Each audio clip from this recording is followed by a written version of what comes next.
your switch on here? Is it on? Good, so I was just testing you there to see if you knew that. So, Rick Wakeman, thank you so much for coming on Chaplain Talks. Listen, this is a great pleasure and a great honour. Thank you very much, Spencer. It's a real pleasure for me. I've been excited about this. You must get out more, because I can assure you there's far more exciting things than talking to me. So you've had a lot of, you've had a very successful career with Yes, obviously. You had a very successful solo career, but you have also played on some of my favorite songs, which I didn't even know you were a part of. So for people like David Bowie, Cat Stevens, T-Rex, Yeah.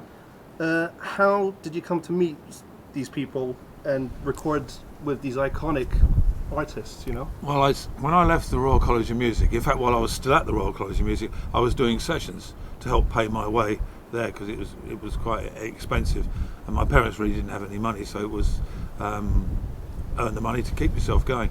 And I started doing sessions working for what they called fixers, and fixers were people who fixed the musicians for the different sessions, and it started to get incredibly busy, and I did about 2,000 sessions in about 3-4 years. Some obviously more memorable than others. Yeah. I mean some instantly forgettable, but every now and then you were really lucky and you got a big name. And then what happened then? If you got a bit of a name for doing something with a big name, that spread to other big names that wanted you to do it.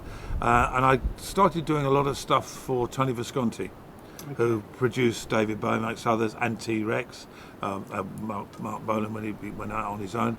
And I did a lot of stuff with Tony, because Tony also produced the Straubs, and I went on to join the Straubs. And it was quite interesting, because I was in the studio doing, this is relevant by the way, I was in a studio in Willesden with a band that Tony produced called Junior's Eyes, who were a really good band, quite cult in their own way. And whilst I was in the studio, there was an old, well not old, it was new then, Mellotron had just appeared, which is an instrument which is run on tapes. And I said, "Oh, is that a Mellotron in the studio?" And I said, "Yeah." I said, "Can I have a go?" And he went, Yeah, go. It's in the other studio bit. So I went and he said, "It's a big problem. They won't stay in tune." So I played around with it for about an hour and I found a way of keeping it in tune. Okay. And Tony Visconti sort of came and he went, "How are you keeping that in tune?" And I said, "Well," he went, "No, don't tell me." He said, "Keep it to yourself." He said, "You'll get a lot of work now if you're the only one who keep." And I laughed. This was 1969 now. I was working with a band in England, in Reading, which is a town in Berkshire, playing with a 17-piece soul band. And a phone call came through to the Top Rank Ballroom, which is where it was, a message for me. This is way before the days of mobiles and things, so I went off to the office. It was Tony Visconti. He said, "Can you get up to Trident Studios in Wardour Street pretty quick?" And I said, "Well, I'm in Reading." He said, "Well, how long will it take you?" I said, "I know, probably 2 hours, 2 and a bit hours." He said, "Just get here." He said, "And park up." He said, "We're doing a single with David Bowie, and we can't keep the Mellotron in tune." And David said, "Do you know anybody who can keep it in tune?" And Tony said, "I know the very man." So I said, "Oh, okay then." So I shot up to Wardour Street, went in, and it was Space Oddity. And we did Space Oddity and ran it through, and it took us about 20 minutes. And then David said, come and have a drink. So I went out and had a drink with him. And he said, "I've heard some of your piano playing that you've done. Tony's played me some." He said, "Would you like to do some piano for me on some tracks?" And I said, "Yeah, I'd love to." Wow. So I went back and I did Wild Eye Boy from Free Cloud, a Memories of a Free Festival, and a few other bits and pieces I did for him. And then he asked me to do the Hunky Dory album, Life on Mars, and all those kind of things. But in between that, because word had sort of spread, I suddenly started, did sessions. Lou Reed came in, so I went and did sessions for Lou Reed. Because Tony did T-Rex, I did Mark Bolan, which was great fun to do. And it was wonderful. I just started meeting all these wonderful people and doing lots of other sessions as well, lots of pop sessions, did things like Love Grows Like My Rosemary's Nose, or whatever it's called. A lot of fun. There was one bit of a problem because at one stage, BBC, Top of the Pops, they declared that a musicians union said that some of the bands that went on and played hadn't played on the records, so the people who played on the records had to be on the show, only the singer, which went fractionally wrong, because there was one Top of the Pops where I would have been in 6 bands because I played on a lot, and so there was me and Herbie Flowers as another one, and another couple of guys. So they hastily had to change the rules, because it was just, here's the top 6, and it's the same band with a different name. But I actually was on one session for a very well-known Irish girl singer called Dana, and a guy who was producing, whose name I can remember, but I won't say for it. He didn't know a hatchet from a crotchet. He hadn't got a clue what he was doing. And we were doing the rhythm track before the rest of the orchestra came in. And I went into the control room. And he turned to the engineer while we were having a playback and listening. It was just bass, drums, guitar, and something me, piano. And he said, oh, he had a pipe, and he went, oh. He said, engineer, he said, I can't hear the strings. He said, there aren't any strings. They're not coming in till tomorrow morning. And to save face, he went, well, there's strings on the guitar, isn't there? He said, yeah. He said, well, I can't hear them. And we met some idiots, but it was a lot of fun, and I learnt an awful lot, and was lucky enough to work in some of the best studios with the best people. Didn't get paid much, £9. £9. £9 a session, but this is 1968, 69, 1970. But that was a lot of money for me back then.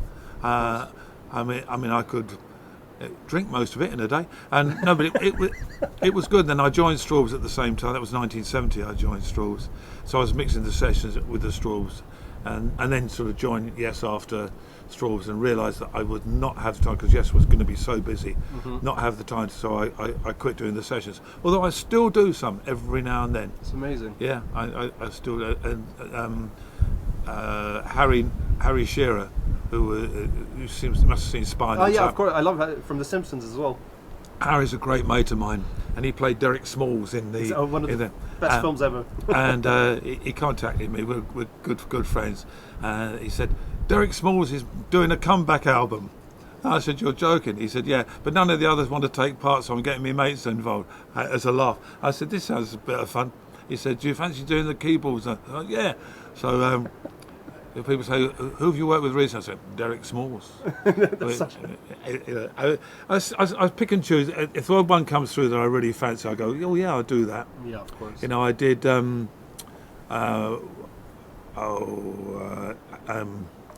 William Shatner's album. Did you really? I've done two albums of William Shatner, who loves prog rock, but he doesn't sing. He speaks.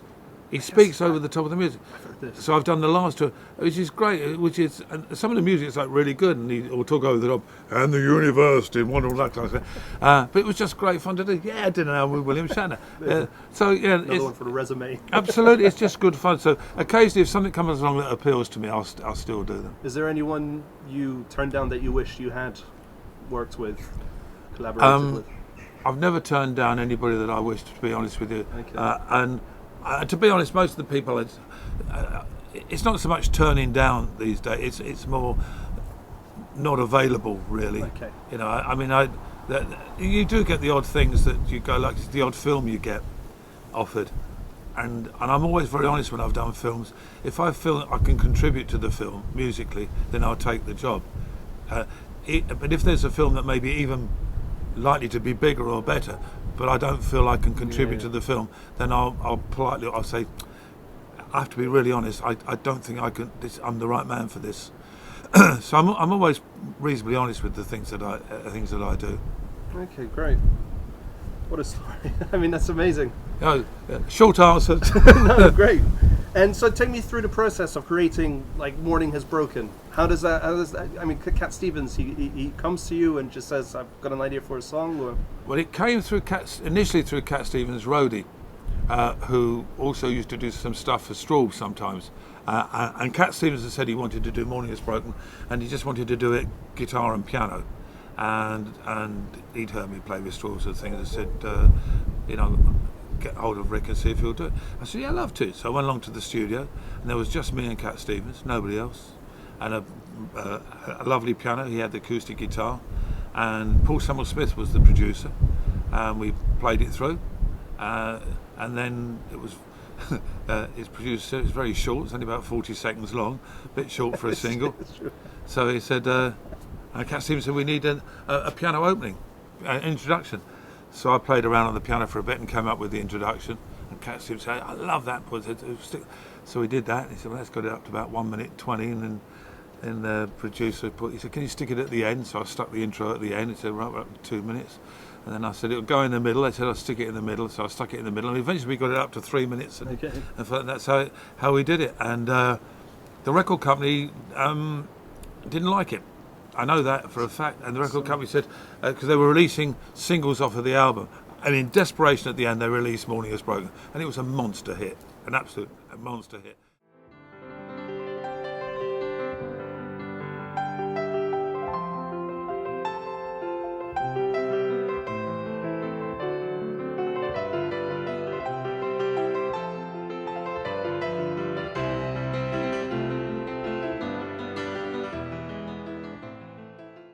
And it was lovely to do. And the interesting thing is, that was 1970, something like that. 1970 it would have been.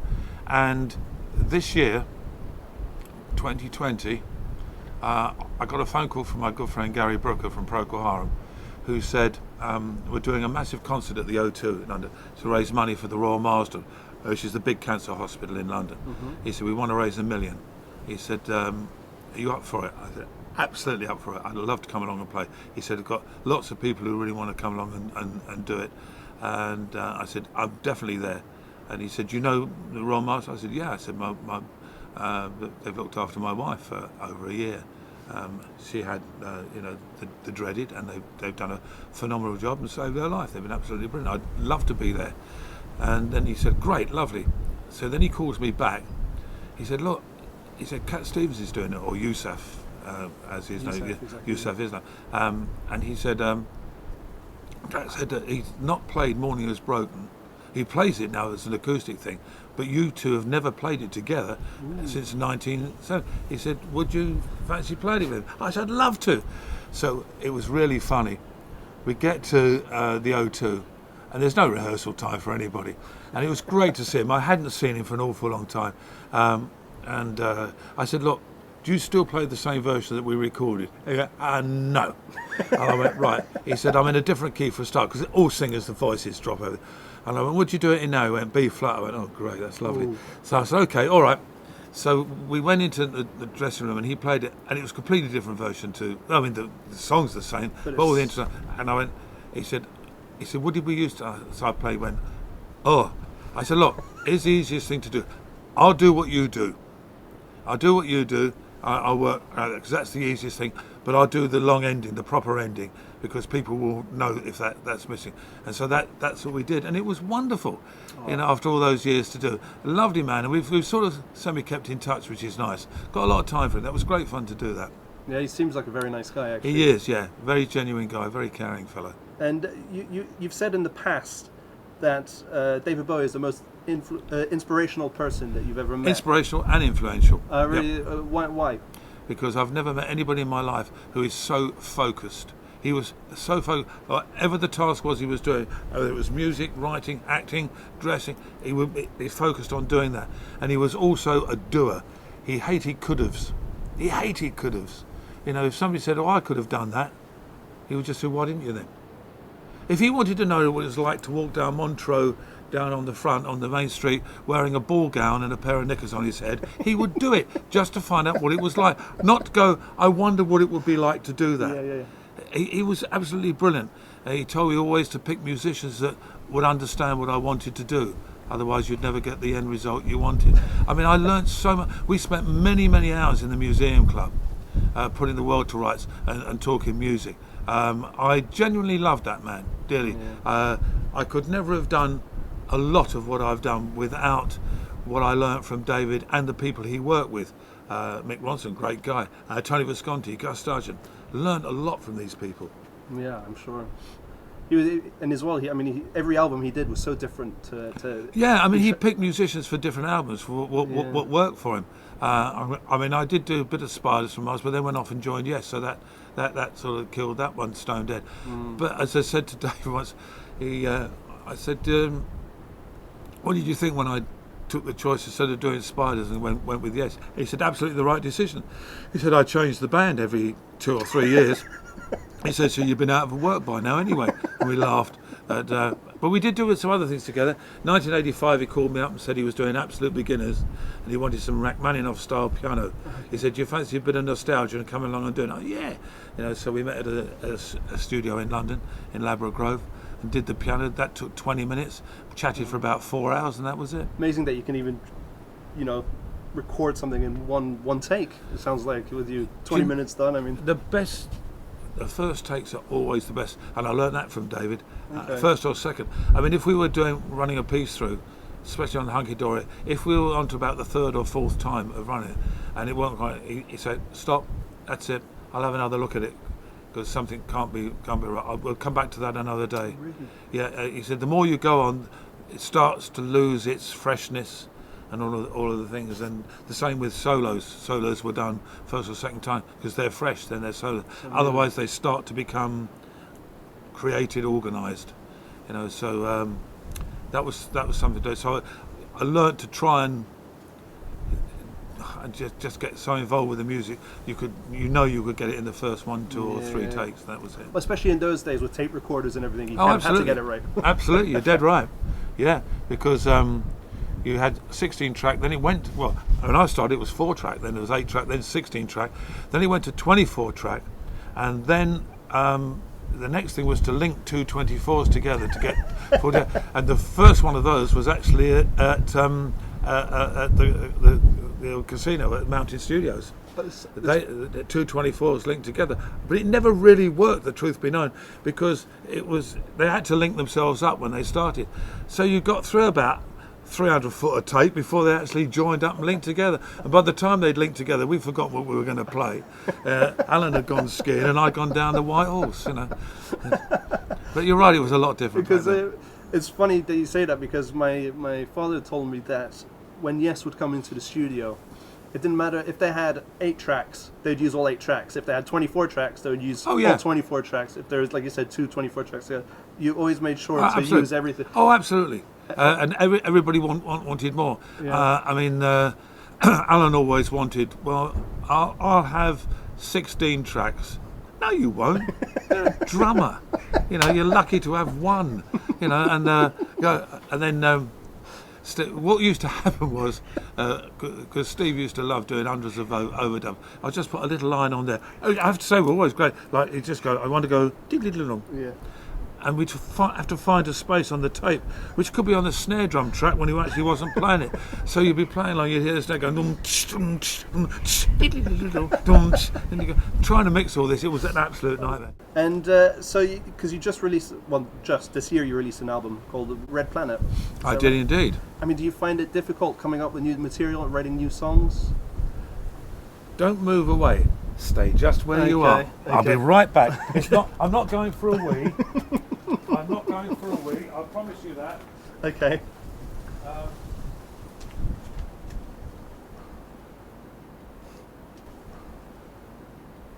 I'm coming back, and it wasn't a wee. There you go. Something to listen to in the car. Amazing. There you go. I've still got a CD player in my car as well. So. Oh, good. Okay, yeah. I'll put it on the way back. It's interesting what you said about coming up with new stuff. That was audience driven. Okay. I've done a lot of piano albums recently, which thankfully have done very well. And then whilst on tour, especially with John Anderson and Trevor Rabin in America, I kept getting people coming up to me. I was saying, why don't you do another prog rock album? Why don't you do an instrumental prog rock album? Okay. Why don't you do an instrumental prog rock album that's sort of based around the style that you played when you did Six Wives back in the 70s? A 70s prog rock instrumental album. And they just kept asking and asking and asking. And I used to give the same answer. I said, well, when I get a concept that inspires me, maybe I can do it. But I can't just write a piece and give it a name. Yeah. I have to have something that I'm thinking about and working on.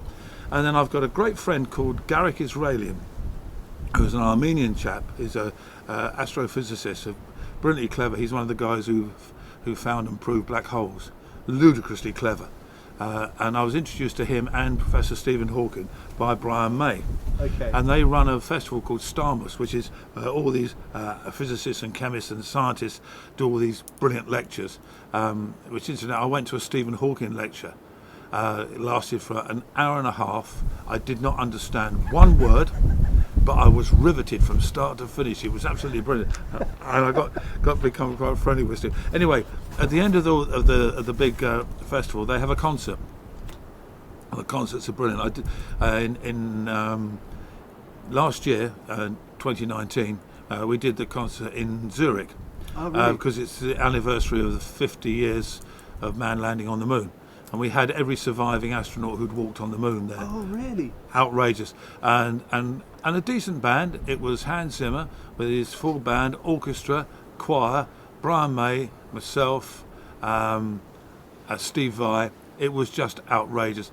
And the last thing we played was We Are the Champions with all the, and all of the surviving astronauts walked on stage. No. And I tell you, the hairs on the back, place went berserk. But it was, whilst I was there, I was talking to Garrick, and Garrick said, well, of course, 2021's another big year. I said, why is that, Garrick? And he said, well, that's man's first arrival up on Mars. And I went, I've forgotten that. And he said, we've learnt so much about Mars now. He said, we now know we've learned that a few billion years ago it was a blue planet, like Earth. It wasn't a red planet. And he said, we now know that it had rivers and oceans and all sorts. And he said, undoubtedly your good friend David Bowie was right. There was life on Mars. And he said, will you be playing you'll be playing at our festival 2021? I said, I'll do better than that. I said, I've just got to get going on an out. I said, I've been looking for a concert, something to inspire me. And I said, this is it. He said, there are some wonderful photos now. It's almost like being there. It's that incredible. And he said in 2021, around about March, he said there's 3 other missions going to arrive there that will prove an awful lot more than we even know now. Oh, wow. It takes about 7 months to get there. It does. You know, it's not just round the corner. And so I went back and I just got, and when I say hundreds and hundreds, I mean hundreds and hundreds of pictures and photos of Mars, loads of books, lots of the latest information. My friends at NASA sent me loads of stuff. I just engrossed myself in the planet, and then I wrote the album. Apparently, to make the effect more, they put the planet redder than it actually is on photos, because to meet people's expectations. In some cases, you're quite right. But other things that are interesting as well. There are reports that that I felt that it rains on Mars, Okay. and I thought, hold on, it can't rain. They don't have any water there. It cannot rain on Mars, but it does. But it rains the equivalent of dry ice. And I thought, it doesn't get any more 70s rock and roll than dry ice. You know, it is really, quite incredible. And we had a lot of fun. I had some fantastic musicians on the album, and it's not been out very long, but it's been doing very well. There's all the different charts now. You've got in the top 20 main chart. It's number 1 in the independent chart. Really? It's my youngest daughter. It's number 1 in her chart. Okay. But it's great fun. Do you have a favourite song on here? No, all of them really. I have to say that. That means you're going to have to listen to the whole thing on the way home. So if I'm driving behind you, some poor sod behind you gets thrown out the window and hits them on the windscreen. Oh, it's that bloody Wakeman's Red Planet again. There you go. I'm sure I'll enjoy it.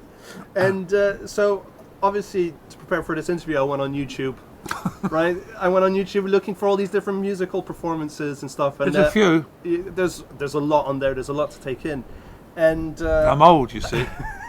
And I stumbled upon your acceptance speech at the Rock and Roll Hall of Fame, which I'm sure many people have told you is probably the funniest acceptance speech ever done in the history of ever. It wasn't planned. It was not planned. I'll tell you the honest truth. I was very proud to be inducted into the Rock and Roll Hall of Fame. The only thing that really disappointed me, and I've said it to the people who run it, who I go very well with, I said, I think sometimes you induct bands in far too late, when they've lost a lot of members. That's very true. And I said, the Who go in, no John Entwistle, no Keith Moon, founder members of the. I said, it's ridiculous. They were even bigger when they were in the band than they are now, and they weren't inducted in. A Deep Purple, no John Lord. You know, it's. I said, I think you're missing a trick with all this. And now with Yes, with no Chris Squire, we're being inducted. And it's true. It's not like these people passed away long time ago. Like No. like John Lord. I mean, No. it's all relatively recent. You know, and then with Chris, and I said, I think it's such a shame. Anyway, very proud. So we go along, and it's done in the huge auditorium out in Brooklyn, somewhere 17,000 people who are all drunk, and you're sitting around the table eating. Absolutely the most abysmal food. It really, and then it starts. Now I'll be honest with you, I love award ceremony. I think they're great because the speeches are just awful. Nobody cares. The people who are out there who are watching, they don't want to know when somebody stands there and goes, I got my first guitar when I was 3, which my dad bought for me, and then my mum made me a little costume and I did a concert in the car. Who gives a toss? Nobody. And there's the people out there going, oh God, we've heard all this before, we've seen it. And what you have is you have this hum that goes around of just people talking. And I was interested in Joan Baez's speech because I like Joan Baez, and she was quite forceful about her stuff that she wanted to say. Okay, that's a bit different than talking about, you know, Mum gave her a new pair of knickers for her first concert. So we're up there, and all the people really want to do is they want to hear the bands play. That's all they want to do. So we're up there in a line, and because there's so many of us involved with Yes, we're all standing in the line, and away it goes. I'd like to thank my dad. I'm going, oh, don't do this to me. Don't. And and the hum's getting louder and louder. And Trevor Rabin and John Anderson both know that in England I'm known for doing comedy. I do a lot of comedy stuff. And Trev just went, go for it, liven it up for God's sake. And I said, I'm not known for doing comedy in America, Trev. He said, they soon bloody will. Go out there and do it. And I said, yeah, but I've got, you know, the routines are long, you know. He said, oh, do something. So I walked out. There's this hum going around of people talking away. And I thought, I'll just do one line and see what happens. And I did the line about this. It was behind this very building with the first place that I ever had my first meaningful sexual encounter. It started to go quieter, and I said, well, it wasn't very good, and there was a bit of a laugh. I said, it never is when you're on your own. And the place just sort of, and I looked around and Trev went, oh, really? So I went, right, go for it. And I'm trying to think of, because the routines and things that I do when I do stand-up, and I thought they're all too long, so I just have to pick bits out. Yeah. So I thought, oh, let's go for the jugular. So what's better than talk about than the prostate? So I thought, well, I'll go into the prostate bit and go, and it was good fun. And afterwards, it was very interesting actually, because I had loads of musos and people. Anyway, I called up and said, thank God you did that. It was just really, really nice. And some of the people at the Rock and Roll Hall of Fame at the time were not very pleased. And when they did the film, which was going to go out on HBO, they edited me out entirely. Did they? HBO said unless they put me back in, they wouldn't show any of it. I mean, take a joke, maybe. It was one of the things I always said was, it was not meant to be irreverent at all. Yeah. I'm very proud to be inducted, very proud to be in the Hall of Fame. But it was my little statement against, and it's not just the Rock and Roll Hall of Fame. You know, the Grammys, the Emmys, the Oscars. It's all, well, my first acting I owe all to the. Who cares? You know, show me a clip of what you're doing. And that's it. You know, it is the whole acceptance speech, which is why Ricky Gervais is such a breath of fresh air. Yeah, good like for when he gets up, oh yeah, doesn't care. I love Ricky to bits. He's a lovely man, and you know, so that was it, and it was just purely not to be rebellious, but just I'd had enough. Yeah. You know, and it didn't do any harm. No, it didn't. You had the audience in the palm of your hand. Well, yeah, and a lot of it was to do with the fact that how many more times can they hear my Uncle Albert gave me, you know. Not interested. Yeah, there you go. And so, as you mentioned, they've not invited me back, by the way. I hasten to.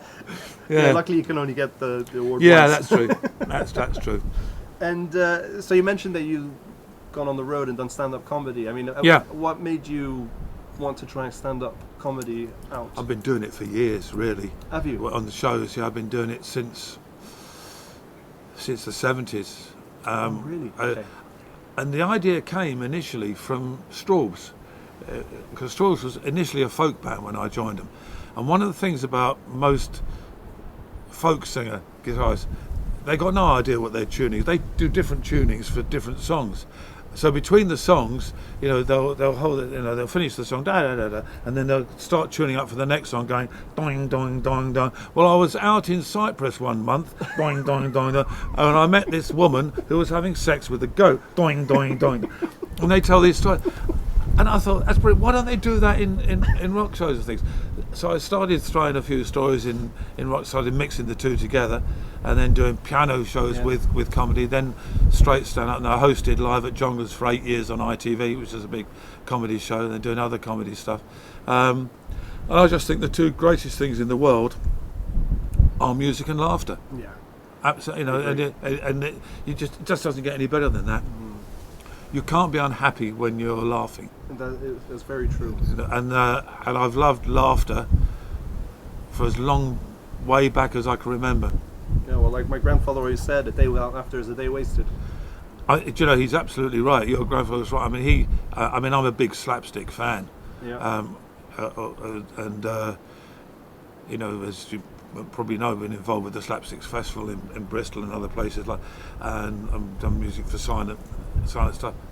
It's one of the things I loved and discovered about a lot of silent stuff in comedy wise. Even though they had no sound, they had to have been cut by music. You can see it if you can work out the timings. You can put it exactly, and you can see it was cut to music. Well, because I was going to ask you, because you obviously accompanied a Laurel and Hardy film, right? I did, yeah. You said. So, I mean, how difficult is it to play music to a film and keeping it, like you're saying, in time? It's interesting because it is and it isn't. Okay. If you tune into the film, I mean, the great thing about your grandfather and also the great thing about Laurel and Hardy, they were both members of the Grand Order of Water Rats, and very proud members too.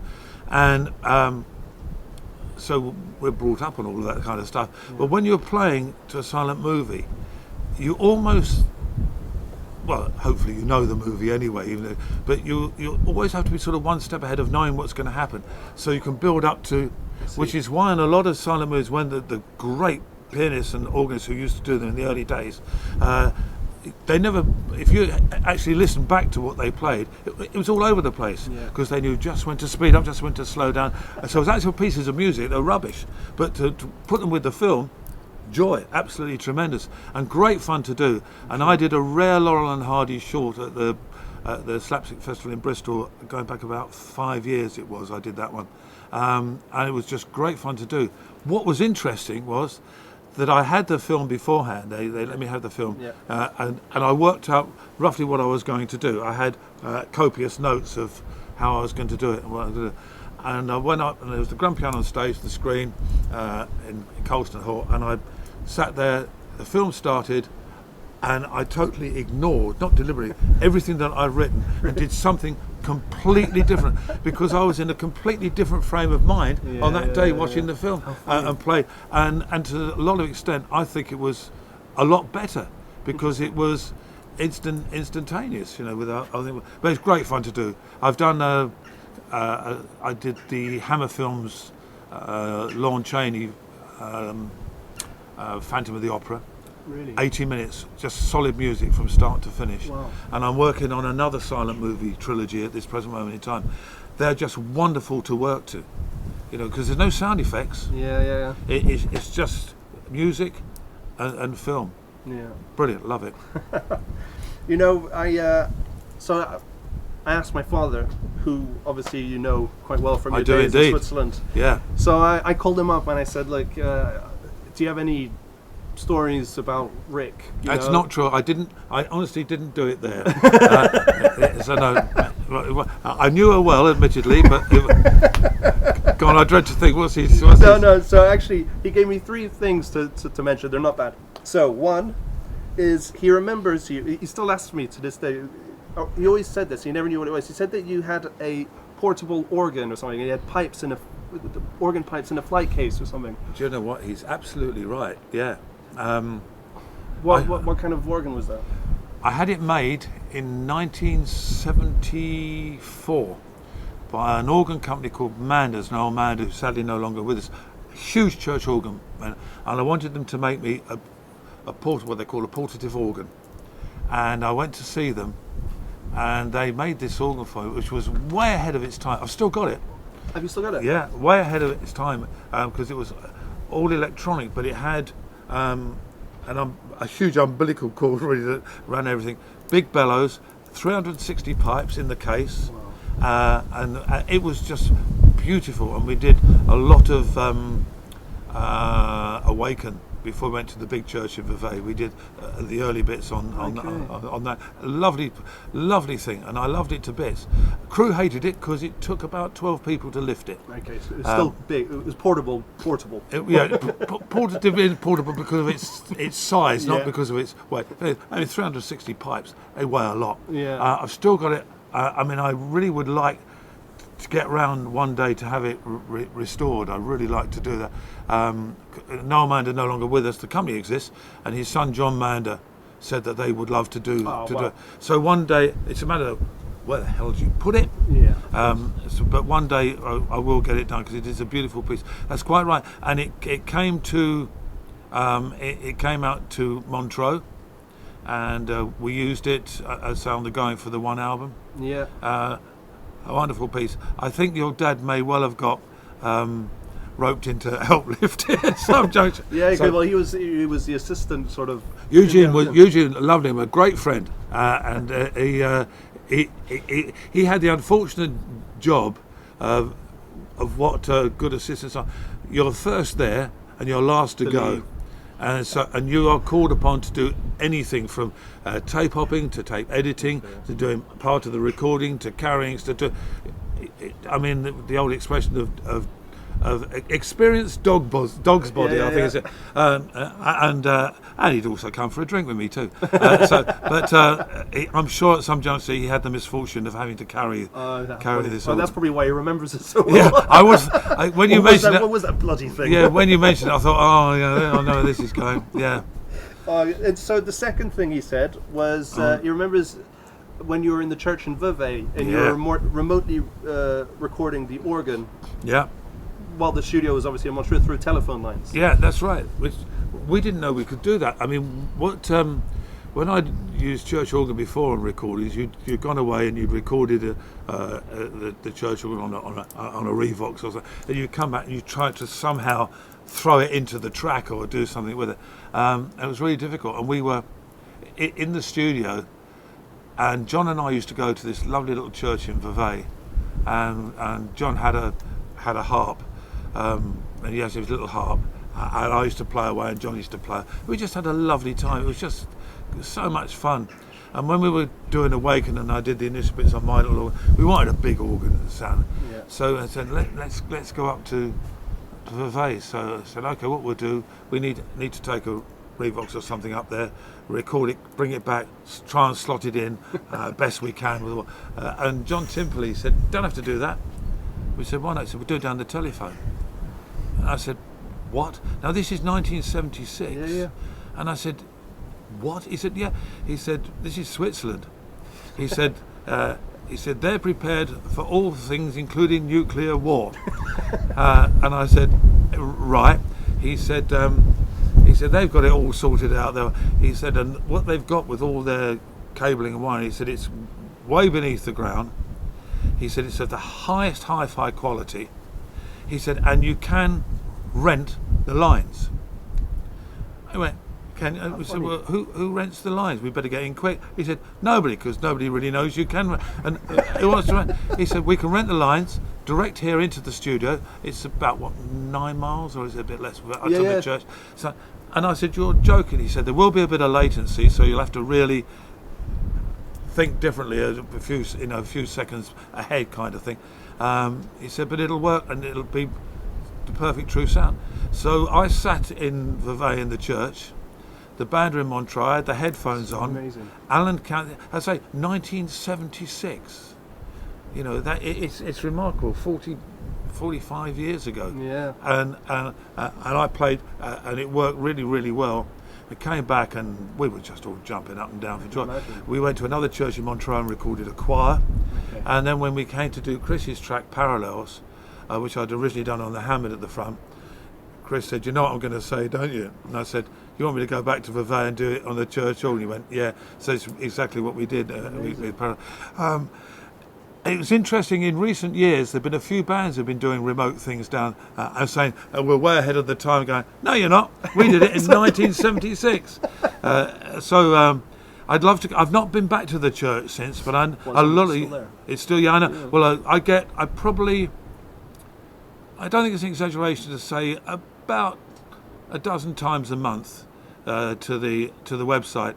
I get people say, "We have just been from Brazil, we've come to Switzerland, and we've gone to the church." So, yeah, a lot of people, they come and they do a little pilgrimage to the church. Wow. It is a pretty church. Yeah, it's a really nice church. Yeah, a wonderful stained glass. Yeah. That when the sunshine shines it through into the middle. Absolutely beautiful. I love that place. Yeah. I never got married there. I got married everywhere else, but I never got married there. And okay, so number 3 was that he remembers being I guess he was in the studio with you when he found out that his father, Charlie Chaplin's grave was stolen. A coffin was stolen out of the grave. Do you remember? I remember it very well. I remember it very well because by this time I was living in Switzerland. The band and the rest of the Yes had gone, and I was living there. I ended up with who became my wife for a week, and then we were together for 5 years. Then got married, and it lasted about a week. Obviously something went wrong there. And anyway, that's I'm rambling. There's a surprise, and we'd had the great privilege of meeting your grandfather, which when you're a genuine silent movie fan and a comedy fan, I mean, was amazing.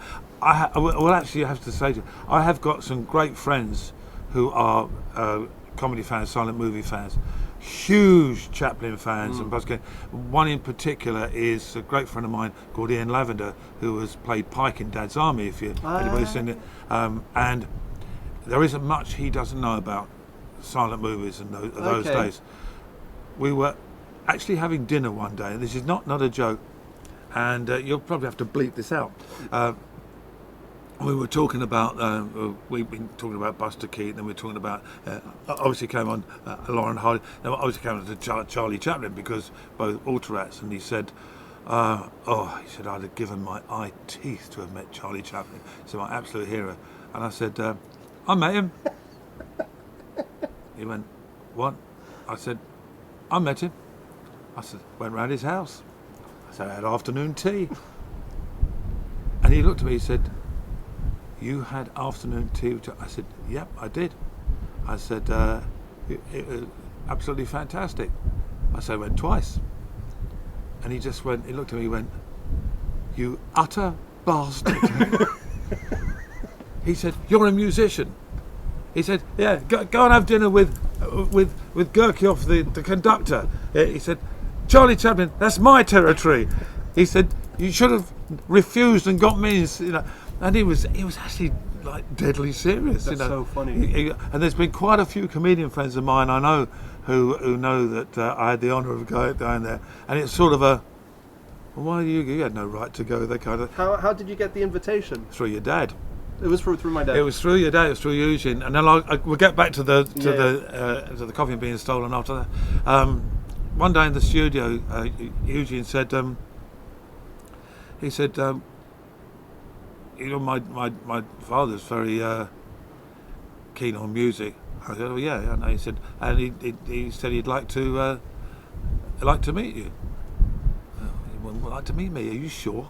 Is he having a brain aneurysm or something? And he went, "No, he'd like to meet." So I said, "Are you sure?" So he said, "Yeah." He said, "Come round on next Sunday. Come round back to." So I went back and I went round with Daniel, my missus at the time. We went down. I will admit, I don't get nervous about many things. I was nervous about meeting. I have to, there's meeting somebody who's an icon, and then there's meeting somebody who's a double icon, who's above that. Yeah. And and Charlie Chaplin was certainly there. I remember going in, and Una came first and met us, and Eugene was there, and it was amazing. And he sort of came over, and sort of you get tongue-tied a bit. It was just wonderful. I just wish cameras were about at the time. There were no mobile phones, you know. In fact, it was hard to get your phone to work up there. But there were nobody said, "Oh, can I take a picture?" Because I'll be honest with you, I have huge regrets that I have no. But you didn't take a camera along. You wouldn't go to somebody else's house and say, "Can I take a picture in your courtyard or in your house?" You don't do that. No. But the question you asked about when the coffin was stolen, I was down in the studio, and it was a sort of I mean, your dad. I was really good friends with your dad. He was always calm. Still is. Is he still very good? Yeah. He was always calm. Nothing fazed him. I'm the opposite. I go, "What the bloody hell's going?" And he just said, I said, I can't remember exactly, but I know it was something really stupid, like we're having a car. I said, "How's everything going?" He said, "Oh, they stole Father's coffin today." I went, "I'll have a what?" And he said, "Yeah, it's been stolen."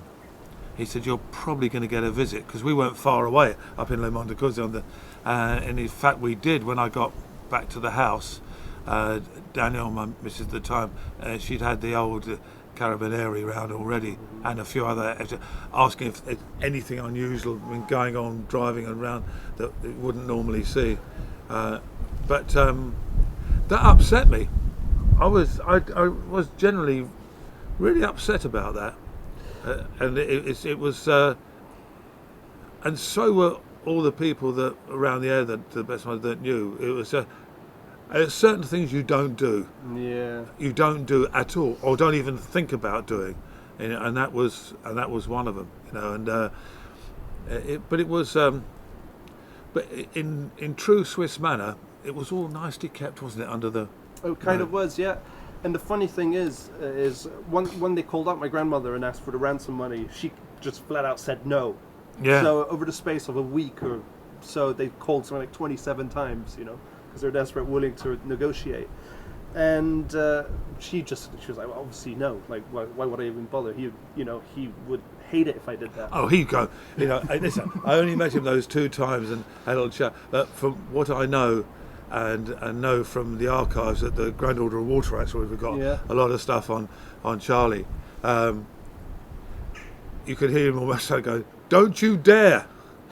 Tell him to get stuffed." You know, you could almost, couldn't you? Yeah, he wouldn't have wanted it at all. So it was spot on right there. And and apparently when they set up this kind of sting operation where they were going to swap out, she was pretending they tapped the phones and they set up a drop. Oh, okay. And so what happened was that the police took the chauffeur, her Rolls Royce. Yeah. One of the police was undercover acting as a chauffeur, and there was some hidden in the back. And so he goes driving along. He gets to Corsier village, and the local postman sees this random guy driving the Rolls Royce who's not the normal chauffeur. So he starts following the car, right? How Swiss is that? and then there's apparently there was a policeman in the boot. And he got car sick, and was being sick everywhere. And then the postman's like calling up saying, "Listen, there's something wrong here." And apparently it took a few times, but they eventually sorted it out. I'm amazed there's not been a big feature film on it. I know. It really should be. And well, I'm blown. According to my dad, apparently he said as well. My grandmother said that. It's sort of a shame we found the coffin, really, because it would have been, just a ending to a story. It's like, where has he gone? Like, been another Agatha Christie type of thing. It would. That's true, but I think you can sort of say that afterwards. Yeah. But exactly, it was good that he came back. Yeah. And so, when did you first discover Charlie Chaplin's films, or how did you first hear of him? Through my father. Okay. My dad was a great piano player and had concert parties and variety things before the war, and I was introduced to, because there was no television when I was born in 1949, no telly, but when telly first came in, they used to show anything they could, and they'd find black and white movies, and also at the cinema they would often show, you didn't just get the feature film, which is what you get now, which really annoys me. You just get the feature. You would get the news, you would get a cartoon, you would get a silent movie, then you would get a B movie, and then you would get the A movie. It was a proper variety entertainment at the cinema. You don't get that now, and it annoys me. And I wish somebody would start bringing that back. Because it was important for many reasons as well, because the B movies, which were basically sometimes 50 minutes to an hour, that was where a lot of directors, learn how to direct. Oh yeah, of course. That all went. But certainly as a kid, we used to have Saturday morning pictures over here. For 6 months, you had a whole morning. Parents loved it because you just kicked the kids out. And there was always a silent movie, and it was always. That's why I got introduced to not just your grandfather plus Laurel and Hardy as Buster Keaton, Fatty Arbuckle. You'd get all that, and it was fantastic, and they were all relatively short films at the time, because for the children's TV, children's films, they didn't show the big length movies. They would show like the 15-minute, 20-minute shorts. The shorts. Yeah. And we loved them because we were kids, and it encouraged us to, because you could buy ice creams in the cinema, and that encouraged us to throw them at each other. And of course, I was serious. You get things like in a silent movie, and then there'd be the famous pie or something going, and then it would start. Then they go and everything, and it was brilliant. It's what kids love to do. I've always thought of slapstick. I've always thought of it as brilliant timing by adults who are still kids. Exactly. Yeah. It's a good. Yeah, it really is good. And the only I had, and I lost it in one of the divorces, which really I did have a slapstick. I had an actual slapstick. Oh, really? And which I got via a great friend of mine, Mike Summerson, who Summerson Films is the guy who invented Panavision actually, and he had an original old slapstick, and I wanted to, but that went. A lot of things went into various marriages, but that was one of them. But and that was it really. I just loved because not just because of the genius of that everything had to be done live, and that everything had to be done by the guy, and to put it crudely, what was state of the art then, but actually incredibly basic equipment to do. Very basic. To do some of the stuff on. It was just amazing, but the timing.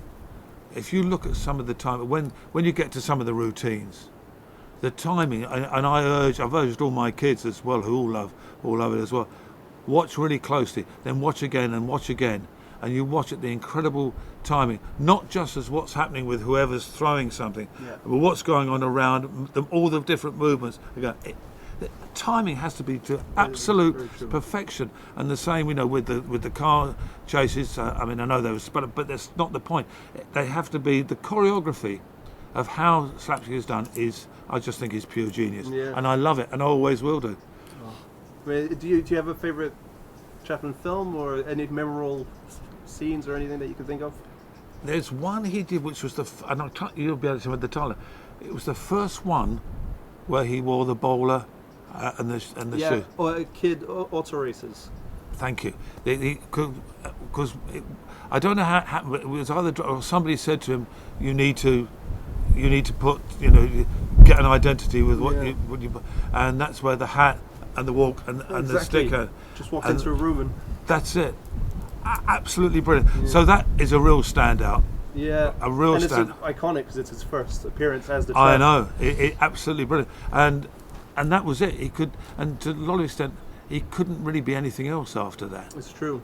But I don't know how many films Charlie made in the end. It was a lot. He made a lot of films, including shorts. It was in the 80s, I think. Yeah. Amazing amount. Yeah. But he said with the costume, what I found interesting is that because when he first got signed to Keystone. Yeah. They basically he was there, and they kind of looked at him and went, "Oh, you look a lot younger than on stage." And he goes, "Don't worry, I could put makeup on and everything." They're like, "Oh, I'm not too sure what to do with you." So for about 2 weeks, he's on set, and they're not using him. Oh, really? And he's like, I don't know. So finally, they call and they say, "Listen, we got a part for you. Go get changed." And so the reason he chose that mustache, apparently, he writes it in his book, is because he wanted to look older, but without covering the expressions on his face. So he just put a little mustache on. That's that. I didn't know that. Now, I'm probably in the realms of fantasy here, but something is in the back of my mind says that on one occasion, when Laurel and Hardy were not working together, they were at different places, that in one film, Charlie worked with Oliver Hardy. Do you know if that's true or not? I know they're definitely in the same troupe before they're. Oh yeah. Fred Carno. Yeah, but there was Kinda one. took him on, There was one film which Stan went off to do something which didn't actually work too well, and they tried different people, but I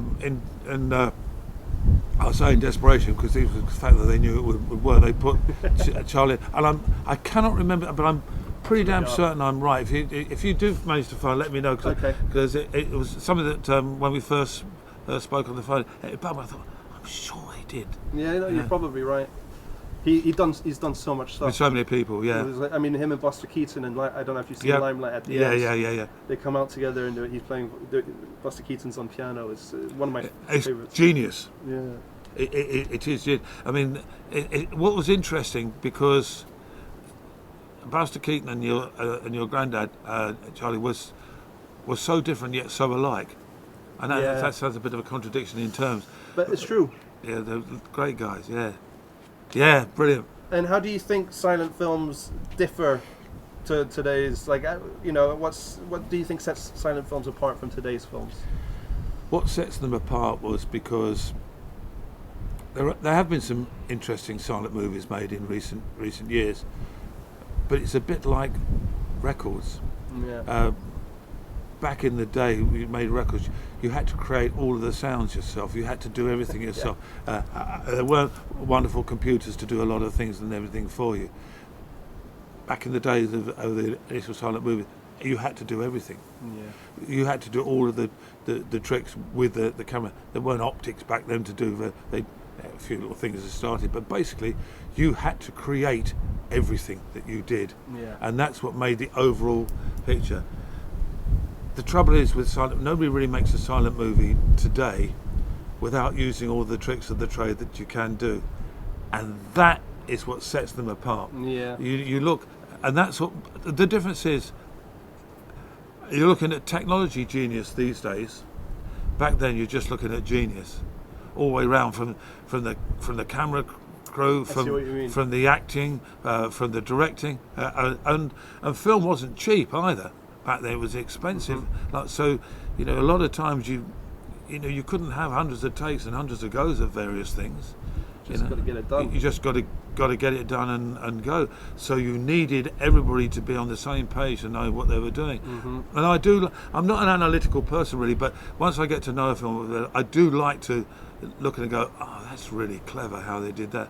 As I said, it goes back to the slapstick thing. Yeah. You watch it, the choreography. It has to be absolutely perfect. You're right. Yeah. No, for sure.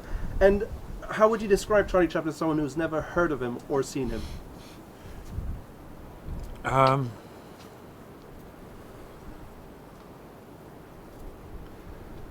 that's a really good question. If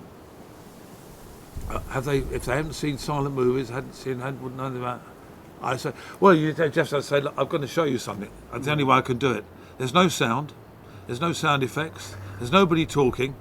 It's just a man dressed up with a, and if you took the bowler hat off, probably Adolf Hitler copied what he looked like with a little moustache.